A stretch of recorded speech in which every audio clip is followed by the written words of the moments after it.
Salut et bienvenue à tous, on se retrouve pour une nouvelle vidéo avec un nouvel essai qui change un petit peu de ce que je fais d'habitude parce que c'est une voiture qui va être d'une part ancienne mais d'autre part japonaise. Ça va être que la deuxième japonaise que j'essaye sur ma chaîne en plus de 4 ans maintenant de vidéos, donc ça reste assez rare sur mes vidéos.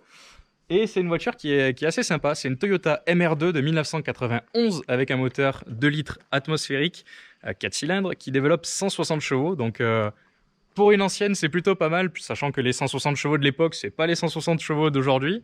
Donc ça promet d'être assez sympa.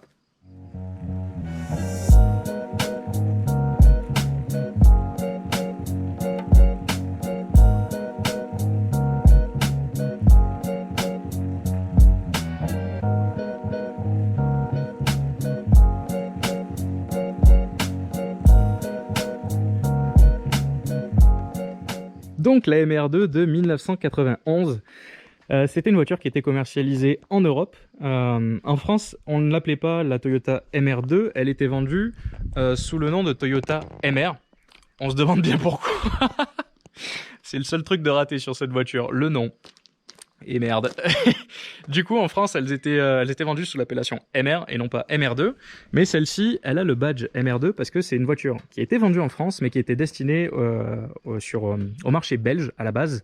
Donc c'est une voiture qui est donc de 1991 et qui totalise à peine plus de 40 000 km. Donc elle est toute neuve. Le rodage vient d'être fini, 30 ans plus tard. Et c'est une voiture qui est vraiment typiquement dans le style des années 90. J'aime énormément. Moteur position centrale arrière, le moteur il est placé en position transversale. Le propriétaire qui est un ami a fait changer les jantes et la ligne d'échappement, vous verrez, il a pas lésiné sur les moyens, ça fait un boucan pas possible, vous écouterez ça tout à l'heure en roulant. Et c'est une voiture qui est vraiment très sympa, j'aime beaucoup la livrée, le rouge. Elle me rappelle sur certaines lignes la Honda NSX qui est quand même assez extraordinaire. Des feux escamotables, ça c'est une signature qui est extraordinaire, tout comme la voiture, qui est dans vraiment un parfait état. L'intérieur, il va avec le reste de la voiture, hein, il a 41 000 km, donc c'est 42 000 pardon. Donc c'est quelque chose de très propre, hein, c'est bien fini. On a des sièges en tissu qui sont pas du tout déchirés, qui n'ont pas de griffures. Ça c'est plaisant de voir ça. Un pommeau qui a été rajouté, qui lui est un pommeau des versions de 1993, donc ça dénote pas trop dans la voiture, c'est assez sympa. On a un toit vitré qui peut se retirer, donc ça nous en fait un style Targa, j'aime énormément. Et voilà, c'est une stricte de place.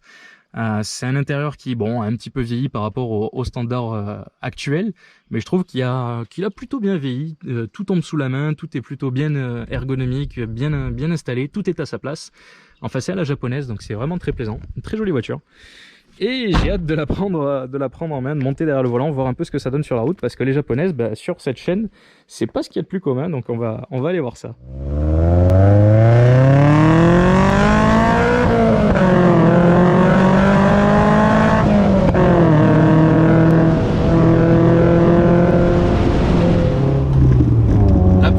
De conduite, elle est assez bizarre parce qu'on a les branches du volant qui sont vachement basses, donc du coup naturellement mes mains elles ont envie de descendre sur le volant pour caler les pouces, mais c'est une position qui est pas du tout naturelle.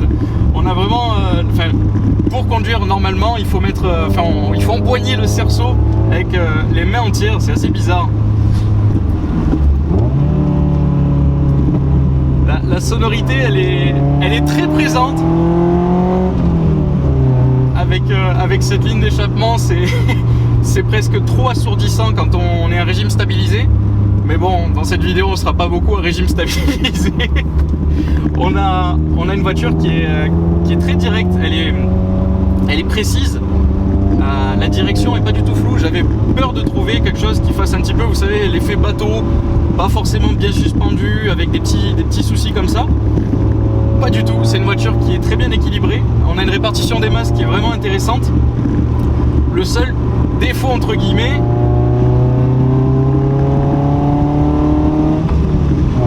c'est les rapports qui sont un petit peu longs. On a le shifter qui est assez court, mais on a des rapports qui sont longs. On est quand même assis dans des canapés, hein. Vraiment les sièges, c'est les fauteuils des années 90, c'est assez exceptionnel. C'est très plaisant, ça me donne le sourire et je pensais pas m'amuser autant dans cette voiture. C'est un plaisir on redécouvre une façon de conduire. Avec les voitures de nos jours, c'est trop aseptisé à mon goût pour pouvoir avoir ce genre de sensation là. Mais là c'est brut de décoffrage, on a comme seule assistance on va dire l'ABS et puis c'est tout. On revient vraiment aux essentiels de la conduite et c'est très plaisant.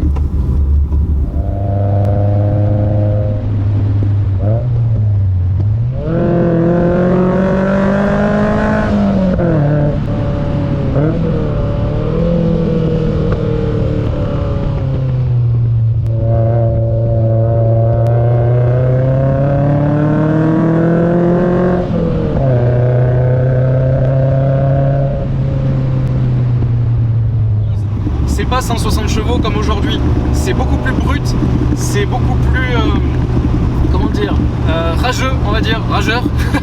Rageux, c'est ceux qui mettent des commentaires dans mes vidéos. C'est vraiment plaisant et on a une boîte qui est assez longue, ça pourrait être un défaut, mais on a quand même un moteur qui reste relativement coupleux. Donc comme on a du couple, ça permet quand même de faire des bonnes relances dans des petites routes, sur des petits virages sinueux.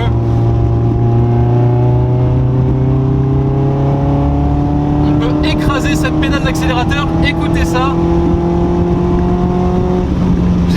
J'arrive même pas à atteindre la zone rouge. C'est vraiment très très long comme rapport. En seconde on est déjà largement au-dessus en fond de seconde on peut être largement au-dessus des limitations de vitesse en France en tout cas. C'est extraordinaire comme voiture. J'avais peur de retrouver quelque chose de vraiment trop souple, trop mielleux, trop années 90 et franchement c'est que la deuxième japonaise que je teste et je suis en train de me poser la question de savoir pourquoi j'en ai pas essayé plus souvent. C'est vraiment agréable.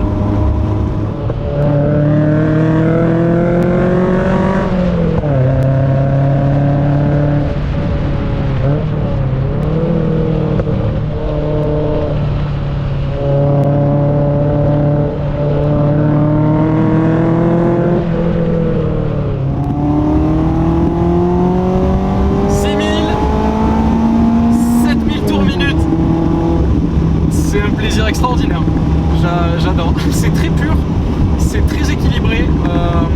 On sent que la voiture elle est saine. Elle est saine dans le sens où elle nous piège pas, on la sent bien, elle nous met pas en défaut, c'est très bien équilibré. Le moteur juste derrière nous, il gueule comme pas possible et puis ça permet d'avoir des masses qui sont très bien réparties. Le châssis il est très bien, c'est vraiment un plaisir qui est extraordinaire. Et là où ça me fascine encore plus, c'est de savoir qu'une voiture comme ça, on peut l'acquérir pour environ 15 000 €.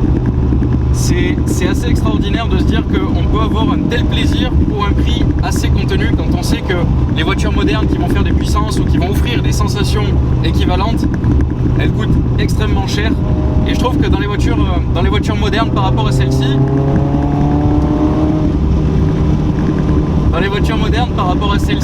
c'est trop calfeutré. Aujourd'hui, des petites voitures de 160 chevaux, ça donne pas ce plaisir-là. C'est léger, c'est agile. Les amis, je suis navré de vous dire que ça va être la fin de cette vidéo. Je suis très content d'avoir découvert cette voiture. Merci à mon ami qui m'a prêté la voiture. C'est une agréable découverte. C'est une vidéo que j'avais prévu de faire depuis un petit moment. Et je pensais pas m'éclater autant. Je savais que ce serait une voiture sympa, mais je pensais pas avoir un si gros coup de cœur pour les sensations qui sont distillées là-dedans.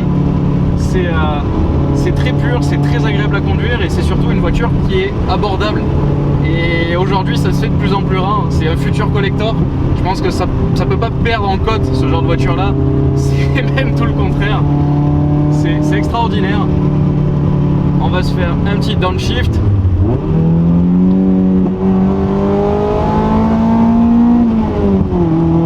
Les 7000 tours minute, c'est extraordinaire. Ça vous satellise. Il y a une puissance qui est juste parfaite parce qu'elle nous piège pas et en même temps elle est suffisante pour s'amuser. Enfin bon bref, c'est une super voiture. Merci à vous d'avoir regardé la vidéo en entier. J'espère que vous aurez apprécié ça. On se dit à très bientôt pour une nouvelle vidéo avec d'autres japonaises, peut-être, j'espère. Allez, à très bientôt, ciao.